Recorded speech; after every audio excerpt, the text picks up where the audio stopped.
Notre invité ce soir, l'homme aux 3 livres à succès, il est devenu une référence dans le monde du foot. Je suis très ravi d'accueillir Romain Molina avec nous ce soir dans Intégral Foot. Bienvenue Romain. Mon ego est ravi de cette présentation très flatteuse, mais surtout merci pour l'intérêt, mais n'exagérons pas quand même. Mais c'est très gentil en tout cas, merci. Alors Romain, certains te connaissent comme journaliste freelance et écrivain avec Galère Football Club, Unai Emery et El Maestro, et enfin dans ton nouveau livre Cavani et le Matador, et d'autres te connaissent grâce à tes vidéos sur YouTube. Donc avant tout, félicitations pour ton nouveau livre. Et première question, comment sont les premiers retours sur le livre de la part de ceux qui l'ont lu? Est-ce qu'ils sont ravis? Est-ce que toi, tu es ravi de ces retours? Ah, ils sont dithyrambiques. Honnêtement, je peux pas dire autre chose. Enfin, je lis à peu près tous les retours qu'on peut m'envoyer par Twitter, par Facebook, sur Amazon et la Fnac, où le livre est à 5 étoiles de partout. Je lis aussi les diverses critiques ici et là. Alors j'avais quand même l'appréhension, un minimum. Quand j'ai terminé le livre, je me suis dit, bon, tu sais Romain que tu écris un livre de foot à la base. Et bon, il y a quand même la moitié du livre où c'est parler du prisme socio-culturel pour évoquer un joueur, évoquer l'histoire de ses compagnons des moins de 20 ans en Uruguay. Je me suis dit, bon, ok, mais il n'y a que toi qui peux faire ça ici. Et j'avais vraiment cette idée très influencée par la littérature britannique vis-à-vis du foot. Et j'avais quand même le doute. Je me suis dit, bon, t'as quand même pris un risque. T'aurais pu le faire de manière un peu plus conventionnelle, ce que je n'ai pas fait. Donc forcément, quand tu vois les retours et surtout que les gens sont réellement rentrés dans le bouquin, la plupart avec cette idée-là, tu peux être que ravi. Et en plus de ça, pour pas le cacher, il y avait certaines personnes comme les anciens intendants du PSG, et quand ils m'ont appelé, quand on a parlé, et voir à quel point ils étaient heureux de la fidélité du propos, ça fait aussi plaisir. Alors Romain, sincèrement, je veux pas te faire de la lèche, mais j'adore tout ce que tu fais, que ce soit tes vidéos sur YouTube et notamment ce livre sur Cavani. Merci. Et je voulais revenir aussi sur le livre que tu avais écrit sur Unai Emery, qui je l'ai trouvé franchement, ce livre, je l'ai trouvé génial, sincèrement. C'est une expression con que j'utilise pas pour chaque livre, mais le livre sur Unai Emery, bêtement, en le lisant, j'ai eu envie de travailler. Et je sais pas s'il y a beaucoup de livres qui te donnent envie de travailler, mais celui-là m'a vraiment donné cette envie de travailler. Et dans ce livre, la carrière d'Unai Emery, de tout ce qu'il avait fait, et notamment de l'Emery bashing qui avait eu lieu la saison dernière. Un Emery bashing qui avait été vraiment, pour moi je trouve, très très violent, où on cherchait des sources un peu où il n'y en avait pas. Et ma question c'était de savoir, est-ce que ça s'est un peu calmé cette saison? Alors je ne pense pas que ça se soit calmé, parce que je vais te donner une anecdote. Avant tout, merci, puisque bon, le livre pour Unai, pour ceux qui ne l'ont pas lu, pareil, c'était l'idée d'avoir beaucoup de témoignages, parce que bon, c'est pas moi qui raconte l'histoire, hein, forcément c'est les acteurs qui peuvent en parler. Alors pourquoi je te dis qu'il y a toujours une haine, enfin pour moi il y a une haine parce qu'il n'y a pas d'autre mot, hein. J'ai reçu un appel cet été d'un proche d'Unai, dont je ne vais pas dire le nom, un mec auquel on parle, tu vois, de temps en temps maintenant, mais pas plus, parce que déjà au niveau de ma conscience, tout ce qu'il m'a raconté, tu vois, ça reste entre nous, jamais j'irai sortir un truc comme ça. Puis même voilà, toutes mes sources, par exemple, quand je fais des vidéos, ça vient justement pas de ces personnes-là, parce que j'ai pas envie justement qu'on le retombe dessus, et je trouve qu'il y a voilà, j'ai un niveau conscient, je peux pas. Mais bref. Et en gros, cette personne avait eu une discussion avec Damien Degord et Arnaud Herman, les fameux Damien Degord et Arnaud Herman, et il leur avait dit en gros que voilà, parce qu'eux ils sont persuadés que Unai Emery c'est un peu mon père spirituel, genre le père que j'ai perdu ce sera Unai, que genre Unai Emery aurait besoin de moi, ce qui quand même faut déjà être sacrément tordu et con pour dire ça quand même. Que bon, je vois pas le mec est entraîneur du PSG quoi. Il y a quelqu'un qui il a besoin de personne le mec. Et à part son président et ses joueurs. Et donc il leur avait en gros il les avait menacés en disant que si je fermais pas ma gueule, parce que j'avais fait une vidéo voilà, sur le traitement médiatique de l'équipe vis-à-vis du PSG, que si je fermais pas ma gueule, et ben ils allaient se venger sur Unai quoi. Et là je me suis dit putain, bah, faut vraiment être tordu quoi. Faut vraiment être tordu. Et moi ça m'avait choqué quand même. Ça, je l'ai jamais raconté cette histoire-là. Un jour je la raconterai sur ma chaîne aussi. Mais alors quand tu entends ça, tu te dis que quand même là, Moi, j'ai été choqué. Je sais pas vous si ça vous choque pas, mais donc à partir de là, tout est possible malheureusement.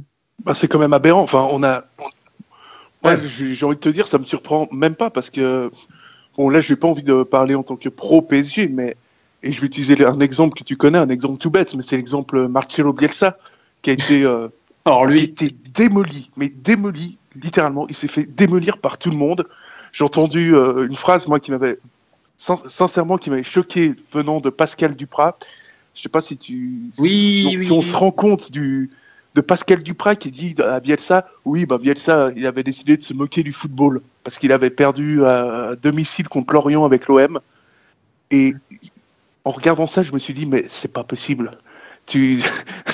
Si t'es entraîneur, tu n'as. Bielsa, c'est pire que tout quand tu C'est vois incroyable. encore. Et ça aurait été drôle d'ailleurs, je l'avais dit, déjà que bon, vu la couverture médiatique par exemple du PSG vis-à-vis de l'équipe, t'aurais mis Bielsa entraîneur aujourd'hui à Paris, mais alors là on en serait rentré dans un truc exceptionnel. Mais après sur Unai, oui, les mecs attendent qu'une chose, il y en a plein du moins, pas tous. Hein. Il y en a pas mal qui attendent qu'ils se plantent. Et je sais pas pourquoi en fait il y a cette culture de vouloir que les gens se plantent. J'ai jamais compris. Je dis pas qu'Unai est un génie, mais c'est un être humain. Et je veux dire, si on doit vraiment aller dans le côté de la moralité et des bilans, tu vois, par exemple, pour reparler d'Arnaud Herman et Damien Degord, putain, si on devrait juger le bilan de ces deux personnes-là, bah, je pense qu'Unai est beaucoup plus propre. Quoi. Unai est incritiquable comparé à ces deux personnes-là, par exemple. Alors, on a la sensation que tu vas pas partir en vacances avec Damien les deux Degord, journalistes de l'équipe. Sans respect pour eux, j'ai du respect pour l'équipe, mais les gens qui pissent sur l'équipe, qui souillent l'équipe, j'ai aucun respect pour eux, tout à fait. Damien Degord, Arnaud Herman, c'est ce qui se fait de pire dans notre métier. Et même leurs propres collègues, il y en a beaucoup qui ne veulent pas travailler avec eux. On est pour tout. Et d'ailleurs, c'est bien que tu en parles parce que j'ai vu ta dernière vidéo avant en rentrant chez moi dans le bus où tu disais justement que une chose très juste, c'est que ces deux-là ne représentent pas forcément l'entièreté de l'équipe et ça fallait le souligner parce que je trouve que c'est important de le dire.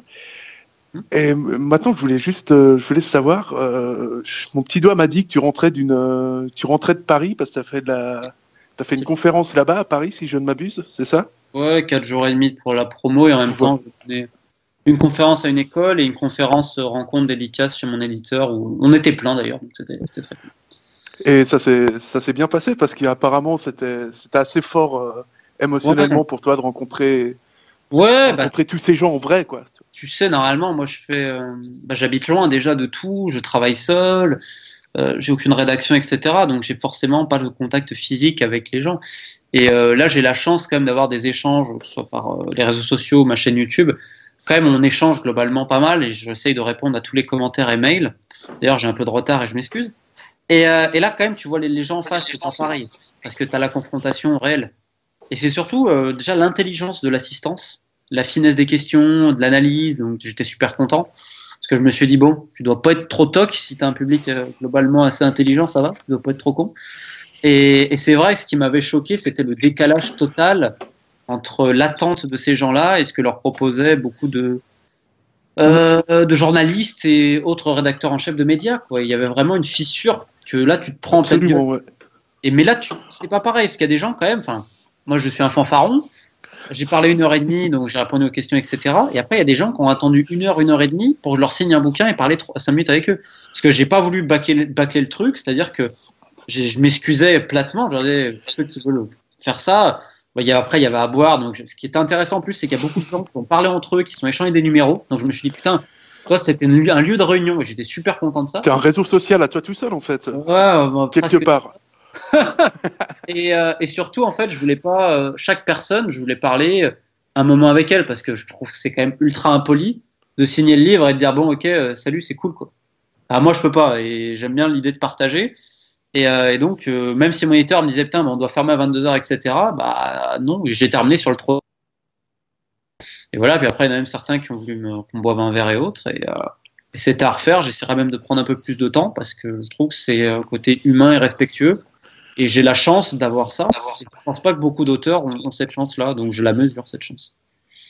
Et quand on t'entend parler comme ça, quand tu parles par exemple de ton public ou des rapports des gens avec les médias, on a l'impression finalement, on n'a pas la sensation que c'est... j'ai pas, ça va avoir l'air hyper insultant, mais on n'a pas l'impression que c'est toi qui est exceptionnel, mais plutôt la masse qui est un peu, qui est hyper médiocre, parce que sincèrement, voilà, donc moi dans mon cas personnel, quand je regarde le CFC, je regarde pas souvent, Dieu m'en préserve, mais quand je regarde, sincèrement, si je dois être honnête, j'ai l'impression d'être pris pour un con d'un mec qui consomme juste et à qui on sert des stats qui n'ont aucun rapport. Par exemple, l'indice Canal, je trouve que on est au sommet de la bêtise. Et que moi, je préférais qu'on me parle de football, comme toi tu le fais. Je préférais qu'on me parle de football, de jeux, des analyses un peu plus poussées, de ce que pensent un mec comme Bielsa et tout ça, ça m'intéresse. Ouais, je suis d'accord, hein. Souvent je le dis, c'est pas moi qui suis exceptionnel, c'est qu'en fait il y a une telle médiocrité en face que tu parais pour un génie, mais ça va indépendamment du football. Je suis pas passé souvent en télé, mais pour mon premier livre, donc j'avais 23 ans si je dis pas de bêtises pour Galère Football Club, et c'était à Sport 365, des grosses chaînes, mais bref, avec l'immense Bruno Roger Petit qui est absolument abject. Putain, enfin bref, c'est pour autre chose. Et il y avait en gros le chef de plateau, je sais pas quoi, après, qui parlait avec quelqu'un qui m'a accompagné. Et la première chose qu'il lui avait dit, lui, il a fait Sciences Po. Parce que paraît-il que je savais à peu près m'exprimer convenablement. Et lui, il le regarde et lui dit non, il a fait les marchés. Et alors, ce que j'avais adoré, c'est qu'après, le mec, il m'avait dit et tu viens d'Isère, oh, t'as quand même du mérite. C'est genre vraiment, Isère, vous êtes vraiment des cons, quoi. Et je me suis dit putain, mais en fait, quand t'as un décalage comme ça vis-à-vis des gens, parce que c'est quand même la France, quoi. Et en fait, ces gens-là sont déconnectés de la réalité parce que justement, ils parlent pas aux gens qui les écoutent. Et je trouve qu'en fait, à vouloir parler à la masse, etc., ce que je peux comprendre, et je pense qu'il faut pour tout le monde. Je dis pas qu'il faut être dans l'élitisme ou autre.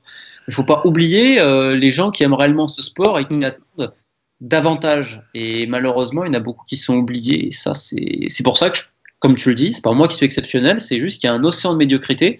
Et malgré tout, quand même, tu as beaucoup de gens dans le milieu qui sont très très bien. Mais des fois, ils ne peuvent pas s'exprimer parce que tu as des responsables qui les bâillonnent ou qui ont des idées, comme je te dis, connectées de la réalité. Pour moi, la plupart vivent dans une tour d'ivoire. Un des meilleurs exemples étant, par exemple, Sébastien Tarago, l'ancien responsable foot de l'équipe, qui aujourd'hui est à l'équipe 21, là, ou l'équipe TV, je ne sais pas comment ça s'appelle, qui, lui, n'est pas complètement déconnecté de la réalité. Lui, c'est pire que ça. Les lumières se sont éteintes dans toutes les pièces. Et c'est vrai que ça pourrait presque mériter un livre. Le fait de comment on aborde le football en France et moi j'aimerais bien comparer avec comment est-ce qu'on aborde le football par exemple en Espagne, parce que moi c'est vrai que je sais pas comment on l'aborde en Espagne par exemple ou dans d'autres pays, mais j'ai vraiment l'impression que c'est pas du tout le même truc. Alors toi qui réside en Andalousie, si je dis pas de bêtises. C'est bien ça, dans ma terre Andalousie, tout à fait. Avec une petite piscine publique en plus en bas de chez toi. Il y a 5 piscines exactement dans la région. Voilà. Ça fait genre le mec qui gagne super bien sa vie, mais non. Ouais, mais en fait, quand tu vois la tête de faut juste voir la tête de la piscine, en fait. C'est ça, Et elle donne avec vue sur la mer un peu au loin, quand même, en plus. C'est quand même vachement. Tu nous feras croquer à la fin de l'année, quand même. Et... je peux venir ici, hein. J'ai 2 chambres, 2 salles de bain. La vie que j'ai ici, pour rien cacher, j'ai quasi plus de 100 mètres carrés, je vis. Et je paye ça 500 € tout compris, et je vis avec 800 € par mois. Ok, bah écoute, on réserve ça pour l'été prochain. C'est vrai que les gens se disent putain, mais il doit gagner. J'aimerais gagner dans des 1100, mais non, ici je vis avec 800 € par mois. Vive l'Andalousie, c'est cool. mais donc, voilà. Ma question, c'était de savoir comment est-ce qu'on appréhendait le football en Espagne, par exemple. Est-ce qu'on a la même analyse qu'en France, ou moi, il me semble qu'on est quand même radé pâquerette. J'ai pas vocation à ériger, déjà à donner des leçons et à dire que je connais le traitement médiatique en Espagne, parce que je ne le connais pas vraiment. Je peux vivre ici, je ne le connais pas parfaitement, loin de là. J'ai vécu en Écosse, je connais un peu mieux ce qui se fait au Royaume-Uni. Il y en a pour tout. Il ne faut pas magnifier ce qui se fait à l'étranger. Tu as aussi beaucoup de talk à vision manichéenne, d'entertainment et tout ça. Mais c'est vrai qu'en Espagne, tu as Jorge Valdano, par exemple. Donc Valdano, c'est un peu l'ancien Reynal, enfin le Reynal Denouex, pour parler un peu, pour schématiser, qui aujourd'hui, Denouex est nulle part. Et également, tu as Michael Robinson, un ancien professionnel, je crois qu'il est irlandais ou anglais, j'ai un doute, je crois qu'il est irlandais, qui fait des longs sujets foot culture sur certains joueurs, c'est des jeux de 50 minutes, intéressants, justement, en fait, qui te montrent que pour parler de foot, il ne faut pas connaître que le foot. Ça, bon, c'est assez intéressant. Après, en France, il ne faut quand même pas oublier Didier Roustan, qui quand même c'est le Mohican. Et quand même le mec. Il est excellent, effectivement. Et là, quand tu vois l'émission, des fois j'ai entendu un peu ce qu'il fait sur Europe 1 aussi. Ce qu'il peut aussi faire sur des formats courts, hein, Didier, mais c'est vrai qu'il a toujours du vécu, il a toujours. Et avant tout, c'est une humanité, Didier. Avant tout, c'est une personne qui est vraiment. Qui se prend pas au sérieux et qui est profondément humaine. Donc je pense que c'est important aussi dans le métier. Maintenant, sur le traitement, oui, il y a des trucs qui, moi, me révoltent. Mais il y a aussi de très bonnes choses qui sont faites en France. Mais néanmoins, quand je remarque dans les interviews, tu prends déjà les joueurs et les entraîneurs français, tu sens qu'ils sont pas habitués à parler de foot. Alors déjà, soit qu'ils ne veulent pas parler, parce que c'est vrai qu'il y a une véritable fissure entre l'univers médiatique et le monde footballistique. En France, ailleurs aussi, mais en France, c'est incroyable. Et moi, les seuls problèmes que j'ai vis-à-vis des interviews, c'est qu'avec des Français. Et je suis français, ce qui est quand même super important. Je veux dire, déjà dans l'humilité et dans la manière de parler foot, c'est super dur de faire parler foot à un mec. Moi, on a du mal à parler foot. Puis même, tous les entretiens que je fais, globalement, t'as une telle différence. C'est affolant. C'est affolant. Moi, ma question pour toi, Romain, c'était plus savoir, les journalistes indépendants, aujourd'hui, on a l'impression que c'est eux qui ont la vérité et que les journalistes, donc des grandes chaînes, que ce soit Canal, que ce soit Bein, que ce soit l'équipe, ils sont dans leur mot, comme tu as dit, donc dans leur tour, mais ils sont plus, en fait, à voir les joueurs comme un business et ils ne parlent que business. Le foot est devenu business, mais eux veulent le gérer comme un business. Si je suis un peu pervers, je te dirais que certains journalistes, en plus, sont agents, si tu parles business. Mais des mecs connus, d'ailleurs, hein. Mais ça, c'est encore. Je laisse à la justice le soin de faire quelques affaires, puisqu'il y a actuellement une enquête vis-à-vis de certains. Je ne sais pas s'ils voient les joueurs comme un business. Il y en a beaucoup qui voient les joueurs comme. Il y en a qui aiment sympathiser avec eux, mais pas pour une amitié, qui pourrait être compréhensible. Deux personnes qui s'apprécient, je pense qu'il faut les féliciter, surtout dans une société où on consomme de plus en plus d'antidépresseurs, où les gens se sentent de plus en plus seuls. Donc la vraie amitié, je pense qu'on devrait la lodifier, la magnifier, et non pas avoir peur d'elle. Néanmoins, il y a beaucoup de pseudo-amitiés qui se créent par intérêt, ou par l'image, ou quelconque raison que ce soit, mais pas des raisons humaines. Et ça me gêne profondément. Après, on est dans une superficialité, dans cette idée d'instantanéité, d'information. En fait, je trouve qu'il y a beaucoup de journalistes qui pensent savoir, mais qui ne veulent pas comprendre. Ils veulent tout savoir, mais ils ne cherchent pas à comprendre. Et je le dis souvent, un journaliste ne fait pas forcément du journalisme. Et faire du journalisme ne veut pas dire que tu es journaliste. Et je pense que c'est ça aussi un des gros problèmes. Après, c'est souvent demandé par les chefs. Il faut voir la stratégie des SFR, RMC, BFM. Le rêve un peu de Patrick Drahi et ses sbires, c'est que tu envoies un mec capable de faire un papier, prendre pour la vidéo, la radio, etc. Donc tu minimises les coûts, tu exploites à fond les gars. Il faut quand même savoir que, par exemple, à SFR, tu as des mecs qui sont mis en arrêt maladie parce qu'ils n'en peuvent plus. Ils sont en train de ils vont en dépression, ils vont en burn-out.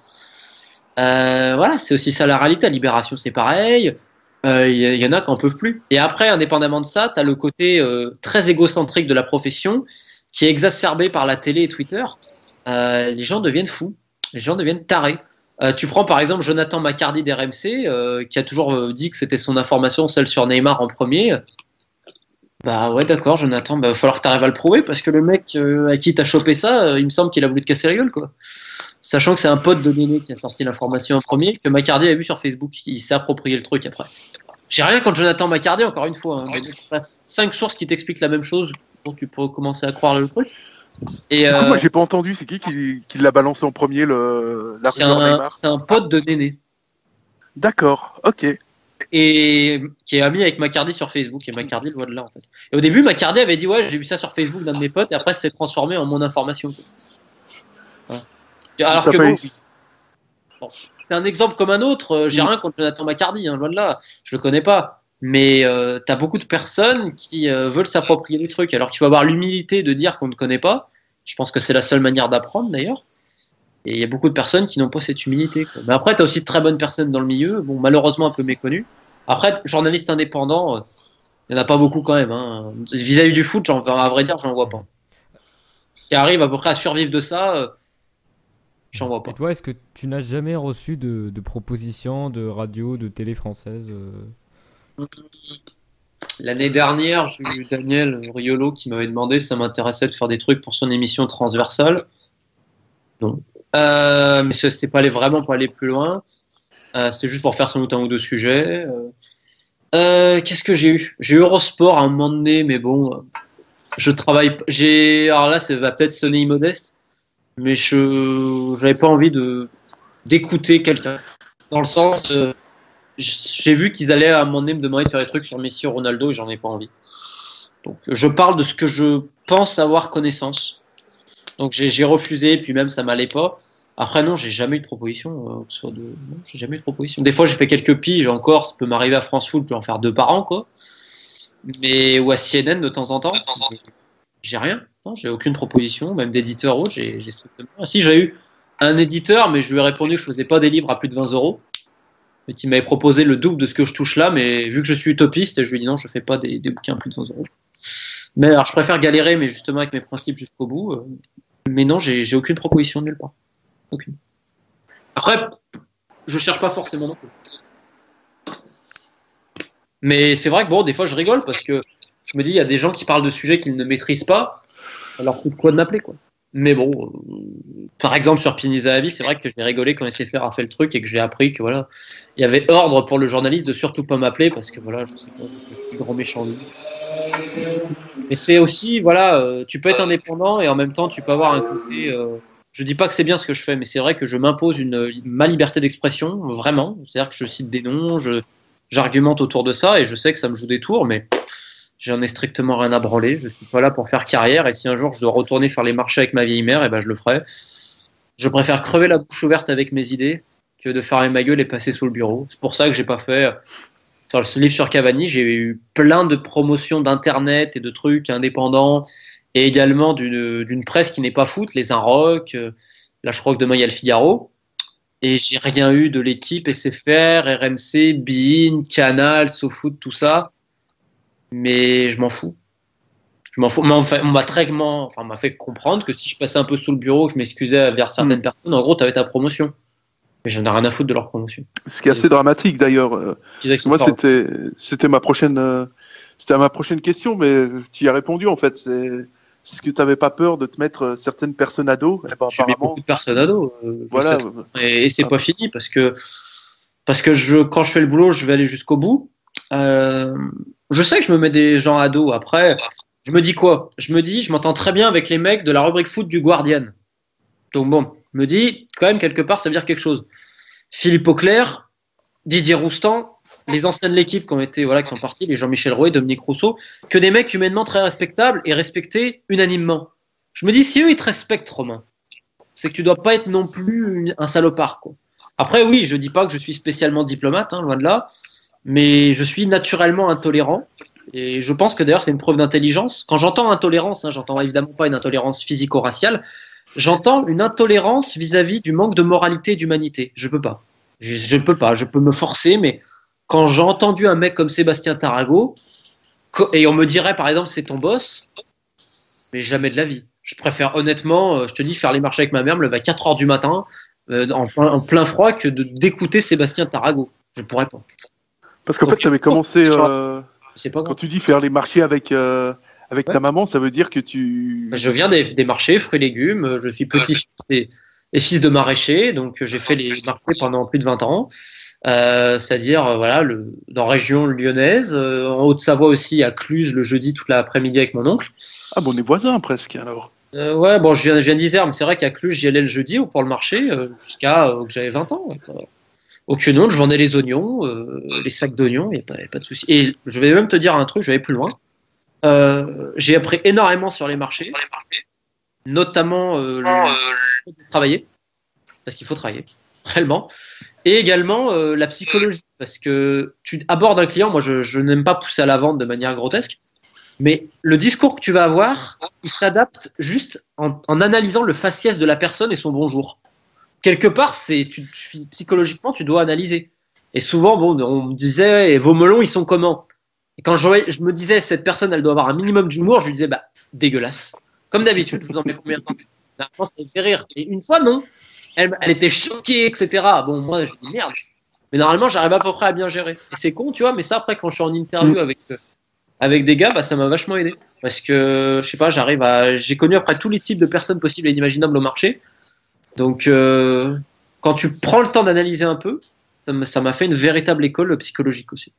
Mais au final, quand on t'entend parler de ça comme ça librement, puis ça, c'est vrai que ça, on sent qu'il y a beaucoup d'humilité. Il y a une question qui nous vient tout de suite à l'esprit, c'est, ils étaient vraiment dégueulasses ces melons ou pas finalement? Non. En théorie, ma mère et mon défunt père achetaient de la qualité, mais bon, c'est vrai qu'une ou deux fois, non, les melons, ça allait. Non, franchement, mon oncle, des fois, c'était du jus de fruits qu'on vendait, t'avais l'impression, mais sinon, ça allait. On vendait des choses à peu près sympas. J'avais du mal à vendre de la merde, ça pour le coup, c'est pas trop mon truc. En effet. Et donc, je voulais revenir sur une vidéo que tu as faite, je crois qu'il y a quelques jours, je suis pas sûr de la date. Ce que je sais, c'est que quand je l'ai écouté, sincèrement, j'étais à deux doigts que mes yeux s'exorbitent au maximum et que ma bouche tombe jusqu'au sol sur la vidéo sur Olivier Létang. Ah Et là, je suis obligé de te poser une question bête, et je connais déjà la réponse, mais tout ce que tu as dit, est-ce que c'est vraiment vrai? Je sais bien que oui, mais ça me déprime. Je vais faire une confidence, j'ai censuré un truc sur le livre sur Cavani, c'est... J'aurais pu écrire en déclaration on des trucs sur les temps et je l'ai pas fait. C'est le seul truc que je me suis censuré parce qu'après j'ai dit on va parler que de ça. C'est vis-à-vis de la prolongation de contrat de Cavani et pourquoi les temps ne l'a pas géré, etc. Mais ça restera entre moi et les personnes à qui j'en ai parlé. Même si eux, ça les gênait pas dans Écoute, les temps, faut savoir qu'il attaquait tout le monde en justice à l'époque à Reims, notamment les sites de supporters, dès qu'on osait parler de lui. Ça veut dire beaucoup. Maintenant, c'est terrible. C'est terrible. Je sais que ma vidéo est à charge, je ne le cache pas. J'ai aucun respect pour Olivier Létang. Parce que bon, c'est quand même quelqu'un qui s'est créé, je sais pas sur quoi il s'est créé. Hein. Et surtout, moi, je vais te donner un exemple. Quand j'ai juste fait un faux sport pendant 1 heure, et donc, un truc sur les temps, ils m'ont demandé, et j'ai posé la question, j'ai dit, je sais pas, ça choque personne, le si sérieux Olivier Létang a rejoint une société avec un mec qui avait été recherché par toutes les justices, enfin, par des justices internationales, et qui était lié, et ça, c'était prouvé, avec le parrain du Kremlin. Je veux dire, si tu formes toujours sur l'éthique et la morale, comment tu peux rejoindre un mec pareil, et pourquoi surtout on ne pose même pas une question dessus? Et à la pause, tous ceux qui étaient sur le plateau, ils ont allumé les temps, mais ils l'ont insulté de tous les noms. Et moi, je leur ai dit, pourquoi les anecdotes que vous me dites là, vous expliquez pas ça aux gens? Ah, mais bon, tu comprends, après... Et c'est choquant. C'est choquant. Après, ouais, sur les temps, là encore, je te fais une version light. Hein.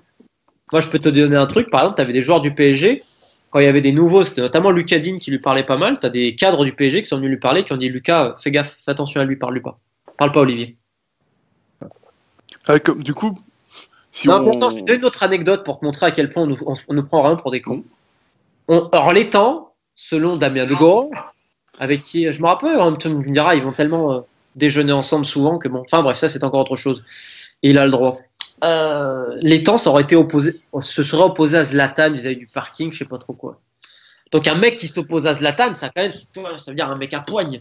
Ouais, il peut s'opposer à tout le monde, finalement. Cette anecdote-là, donc ce mec à poigne, c'est à Las Vegas, donc il y a eu une sortie en boîte de joueurs et surtout d'employés du club, et les mecs étaient tellement bourrés le lendemain que l'entraînement a été vachement perturbé.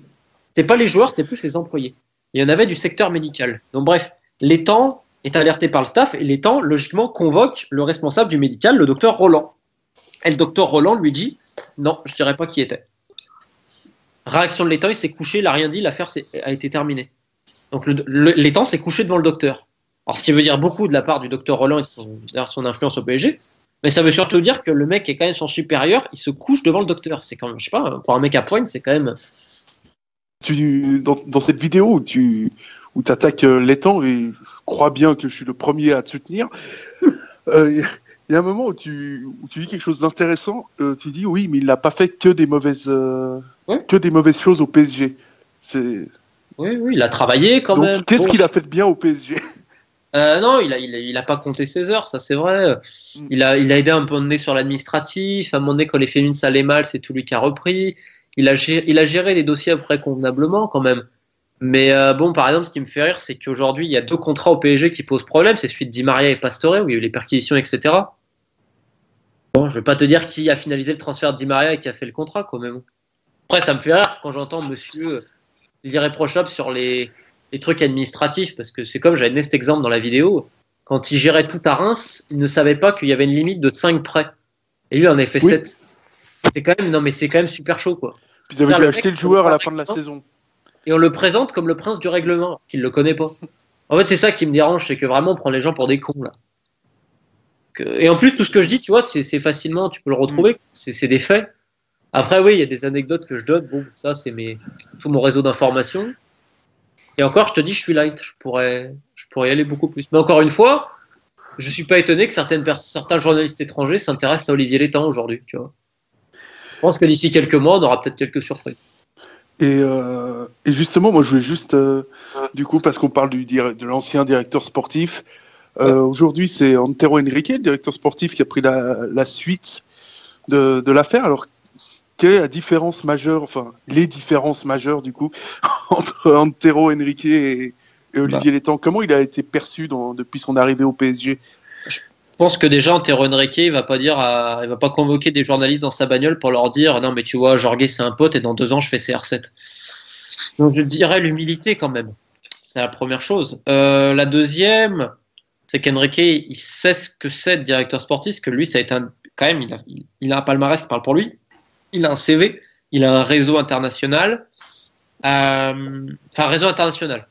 Il faut savoir qu'à Porto, c'est lui qui gérait les dossiers, toutes les questions financières, négociations, mais c'est pas lui qui faisait la recherche de joueurs. Il avait son adjoint, dont j'ai perdu le nom, qui est un type à la mémoire formidable, qui est capable de te sortir les matchs des années 80 avec la compo exacte. Il travaillait en binôme avec également toute l'équipe de scouting qu'il avait mis en place. La première chose qui a changé, c'est que maintenant, Paris a une présence internationale dans quasiment tous les tournois. Il y a une refonte de la cellule scouting impulsée par Henrique. Ça, c'est la première chose. La deuxième, c'est qu'il ne se mêle pas de ce qui ne le regarde pas.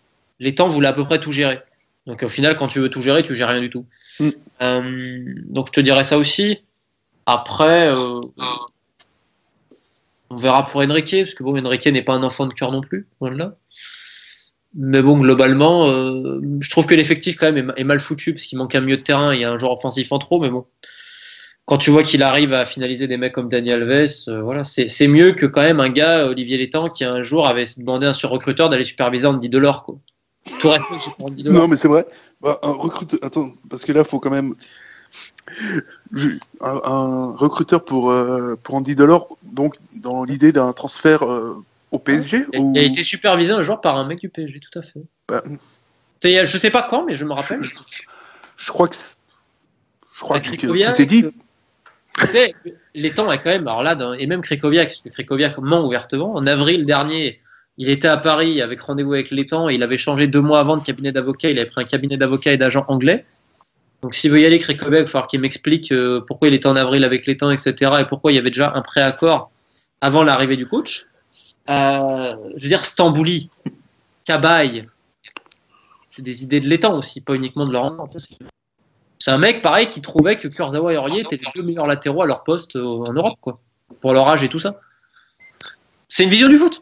Mais je pense pas qu'Henrique l'a partie. Et tu penses quoi du fait, par exemple, donc on sait qu'Henrique, avant, c'était une société de gardiens, je crois, il gère une société de vigile. Raiola, par exemple, on sait que c'est un ancien pizzaiolo. Donc tu penses quoi de ces gens qui arrivent dans le foot sans avoir non plus de grandes bases, quoi? Après, Henrique, il a fait 20 ans à Porto, il a tout connu. C'est un mec qui est passé de magasinier à numéro 2 d'un club comme Porto. C'est qu'il doit connaître un truc à la Frank Underwood dans House of Cards, quoi, hein, parce que tu montes pas les échelons comme ça sans beaucoup de caractère, surtout de persévérance et de un côté filou. Les deux ont un côté filou, hein. Faut voir Porto, ils ont baigné dans tous les trucs pas nets depuis 10 ans quand même. Faudra pas un jour s'étonner si des squelettes ils sortent du placard d'ailleurs. Mais après, tu peux respecter quand même Henrique parce qu'il s'est fait tout seul. Respect pour ça, et puis aussi parce qu'il a su s'entourer. Henrique est un mec qui sait s'entourer.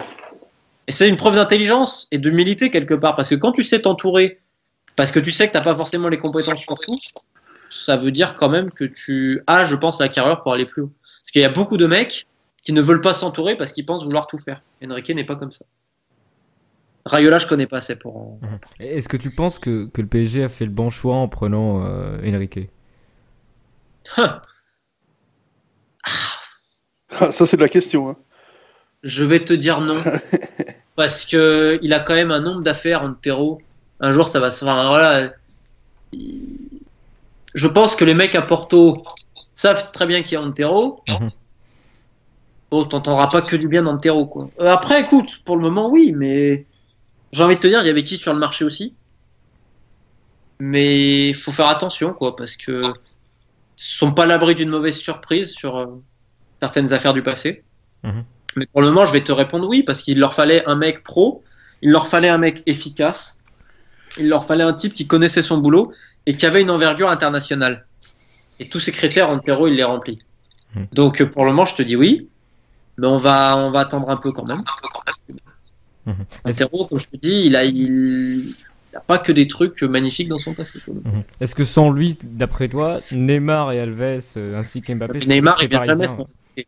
Moi, je te dis un truc, c'est que Zahavi, si Enrique est là, c'est aussi, il le doit beaucoup à Zahavi. Il le doit beaucoup à Neymar. Si en gros, si Nasser voulait faire Neymar, il n'avait pas le choix. Moi, je te dis, l'affaire Neymar, elle est prévue depuis un moment.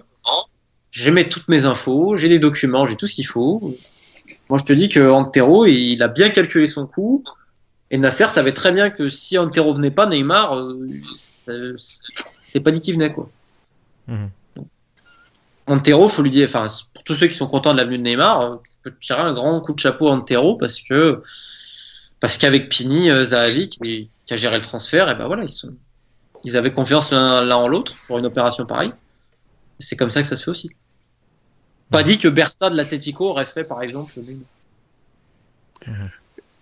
Et du coup, comment tu vois maintenant le futur plus ou moins proche du PSG, notamment avec les menaces du fair play financier qui plane sur le club de la capitale? Comment est-ce que quelle est ton analyse là-dessus? Je pense qu'au club, il y a deux courants. Enfin non, je pense pas, je sais qu'au club, il y a deux courants. Tu as le courant prudent de Jean-Claude Blanc, c'est-à-dire de dire, les gars, il faudrait qu'on anticipe un peu plus, notamment les ventes, parce qu'on peut pas continuer comme ça. Et tu as le côté assez insouciant, je dirais très culturellement moyen-oriental, dans l'idée de qui dirige, qui a l'argent, et que ta valeur marchande, ok, tu veux vendre Lucas, mais aujourd'hui, Lucas, sa valeur, elle a chuté complètement. Et quand c'est 20 millions, Lucas. Enfin, si je suis optimiste. Lucas, il y a qui veut de Lucas? Ah, ça, c'est une. Voilà. Parce que Lucas, j'entends, oui, il y aurait Chelsea, il y aurait ci, il y aurait là. Ça m'a l'air vraiment d'un agent et des gens autour qui sont un peu désespérés, qui appellent les journalistes pour commencer à faire monter la sauce, quoi. Mais je pense qu'il n'y a rien. Je pense que c'est plus des clubs comme Everton qui vont être intéressés par Lucas, quoi. Parce qu'aujourd'hui, est-ce qu'il peut aller à Chelsea, Arsenal, Liverpool, honnêtement? Il serait remplaçant. Donc, bon, après, mais tu vas le vendre combien, Lucas? Honnêtement, là, aujourd'hui, en regardant le marché, si je dois être honnête, moi, je vois pas plus de 20-25 millions. Ben voilà. Donc, pour moi, on est d'accord, c'est à peu près ce qu'il vaut sur le marché. Ouais, allez, si t'en tires 25-30, c'est le bout du monde, mec. Après, tu dois vendre un autre gars. Tu vends qui? Bah déjà, il faudrait vendre pour... Ouais, faudrait au-delà de qui tu vends, il faut voir à combien tu vends. Et tu dois vendre assez cher, du coup. Et c'est même pas ça. Tu dois vendre assez cher en tenant compte également que tu dois recevoir quasiment la majorité du transfert en paiement sec et pas sur mensualité. Voilà. Donc ça, c'est encore un autre problème. Parce que par exemple, on dit Pastore l'Inter. Mais l'Inter, là, ils peuvent rien donner cet hiver réellement. Séville, ils n'ont pas les moyens. La Roma et Pastore, tu vas le vendre combien? Quel club va mettre plus de 20 millions sur Pastore?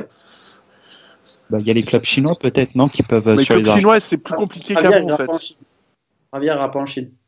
Donc voilà, c'est compliqué. Donc il te reste Di Maria. Mais voilà, peut-être Di Maria, c'est ta meilleure valeur marchande parce que Draxler, je pense que ce serait une énorme erreur de le vendre. Je pense pas que Draxler sera vendu. Donc voilà, c'est quand même un peu tendu. Alors après, tu peux vendre avant le 30 juin aussi. Peut-être que voilà, mais je suis pas inquiet, mais bon, il va falloir bien vendre cet hiver. Et je pense que Di Maria, je pense que c'est la solution de sagesse à le faire partir parce que c'est le seul aujourd'hui où je pense qu'il y a peut-être un club qui va mettre pas mal d'argent sur lui. Parce que Pastore, vu ses soucis de blessure depuis 2 ans, je vois aucun club mettre plus de 20 millions sur Pastore. Sans oublier le salaire de Ravière, il n'y a pas beaucoup de clubs qui peuvent aller à ce niveau-là. Et pour revenir à ton actualité, on sait que tu as pas mal de projets en cours. Toujours. Et que dans ta dernière vidéo, tu t'as dit, voilà, bon, moi j'aimerais bien que les gens me disent ce qu'ils en pensent, enfin ce qu'ils voudraient me voir faire dans l'avenir. Et moi j'avais une demande ce soir à faire en live. C'était moi j'aurais vraiment adoré savoir ce qui s'est passé après ce fameux match à Barcelone, ce qui s'est passé avec Unai Emery, avec l'effectif, avec tout le reste. Savoir comment ça s'était fait, comment c'était possible de sombrer à ce point-ci, parce que c'est vrai que le livre, j'en parlais en introduction, le livre sur Unai Emery, ça s'arrête un tout petit peu avant Barcelone, et c'est vrai qu'on aimerait bien savoir ce qui s'est passé. Écoute, il y a dans le dernier chapitre, le chapitre 23 du livre sur Edinson, que j'ai intitulé Mourir à Barcelone, il y a toutes les informations que j'ai recoupées et également témoignages à visage découvert d'un ancien responsable de l'intendance, Romain, qui lui était dans le vestiaire à l'aller et au retour. Et qui explique un peu comment lui a vu les joueurs, parce qu'il ne faut pas oublier que les intendants, ils vivent au quotidien des joueurs. Ceux qui préparent les sacs, ceux qui préparent les maillots, enfin ceux qui préparent tout, quoi. C'est eux qui vont graisser les crampons au cuir de Mota, enfin bon. Et selon lui, ils perdent le match en sortant de l'hôtel. Parce que quand ils sortent de l'hôtel, ils prennent conscience qu'en fait, ça va pas être facile. Parce qu'ils se sont crus champions du monde, hein, après le 4-0. Mais vraiment, hein. Tout le club. Et, sauf le staff. Et quelques cadres, comme Cavani, par exemple. Et là, en fait, ils voient qu'il y a une foule terrible. Il y a des jets, il y a les insultes, il y a tout. Et il dit les mecs tétanisés. Et tu as un exemple qui est terrible, c'est qu'à l'échauffement, tu as Trapp qui est super inquiet parce que les ballons, ils sont trop neufs. Donc déjà, tu te dis, on est quand même moyen. Et il y a plein de choses qui expliquent ça. Après, bon, c'est dans le livre. Donc il y a Unai qui fait le speech à la mi-temps. Et lui, il me dit, il aurait pu les insulter de fils de pute. Ça aurait été la même chose. Les mecs étaient livides. Et après, il demande à Mota de parler. Et Mota leur dit à la fin, voilà, maintenant, on va choisir comment on doit mourir. Soit on baisse la tête, soit on lève le regard. Et ils vont sur le terrain comme ça. Je trouve que c'est des mots forts. Ouais, c'est hyper violent, c'est ce que j'allais dire en fait. Ouais, ça l'est. Et j'aurais pu faire mon Damien Degore en mettant ça un peu en évidence. Mais ouais, ça l'est. Mais c'est quand même un truc un peu inexplicable, inexpliqué. Je pense qu'il y a eu un problème de contrôle des émotions. Mais vraiment, il y a un problème de contrôle des émotions et ça se voit dans plein de choses. Après, voilà, le plan de jeu n'était pas celui-là. Tout le monde, hein. Le discours d'avant-match Unai n'a pas dû être le bon. Après, pendant quand même 30 minutes en deuxième période, je ne vois pas comment. Enfin, ça devient correct. Et puis bon, après, il y a tout ce qui se passe. Mais le plus fort dans tout ça, c'est ce match-là, évidemment. Mais ils ont quand même réussi à s'en relever. Absolument, ouais. Il a beaucoup de défauts, Unai. Mais ça, il faudrait quand même lui mettre et certains cadres, comme et d'autres, comme Kimpembe, comme Nkunku, comme Cavani, comme Pastore, comme Areola. Ils ont levé la tête. Et il y en a beaucoup qui l'ont baissé après. Thiago Silva, quel rôle il a eu justement parce qu'on parle de la remontada, mais tu as relevé quelque chose de tout à fait exact. Comment est-ce que tu fais pour te relever? Le plus intéressant, c'est presque l'après Barcelone. Thiago Silva, il avait quoi comme rôle dans le vestiaire à ce moment-là? Est-ce qu'il est plutôt un taiseux, Thiago Silva? Ouais, je suis pas dans le secret des dieux, mais c'est vrai qu'il y a 2 jours, je crois, après ce 6-1, les joueurs arrivent à l'entraînement, donc au camp des loges, et ils voient en gros humilité sur le plafond. Et ça, tu vois, par exemple, c'est là où tu vois que le club était quand même dans l'erreur la plus totale. C'est que tous les joueurs se sont demandé qui avait écrit ça. Il y en a qui ne comprenaient pas en plus. Ils ne comprenaient pas. Et alors, c'était Cavani qui l'avait fait la veille, sans rien dire, avec des bootstraps qu'il avait découpés, et il s'était monté sur une chaise, il l'avait collé, sans rien dire. Et quand Kluivert, parce qu'il y a le frère d'Edinson qui prend ça en photo, qui l'envoie à Kluivert, et la réaction de Kluivert, c'était de rigoler. Il a trouvé ça drôle. Donc c'est à partir de là, quand je te dis, tu pouvais pas aller plus loin.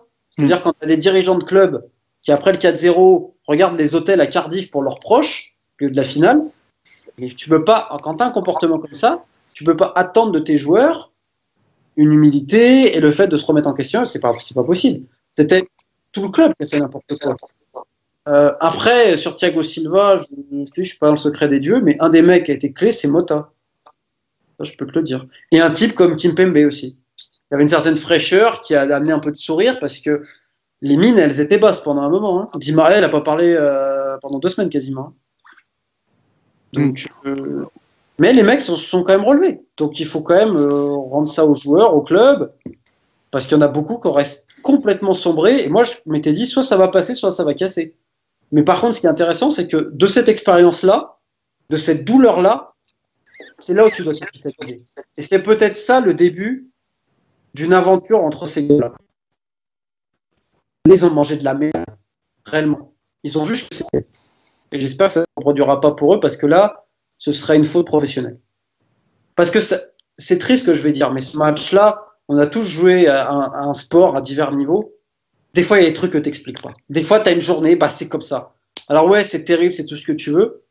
Mais voilà, il y a eu l'effet d'arbitrage, il y a eu tout ce que tu veux, et c'était tout contre toi. Mais c'est comme ça, c'est le jeu, c'est le jeu. Mais ce qui est important, c'est ce que tu t'en relèves ou pas. Et le club s'en est relevé. Et ça, je trouve qu'on l'a pas assez souligné.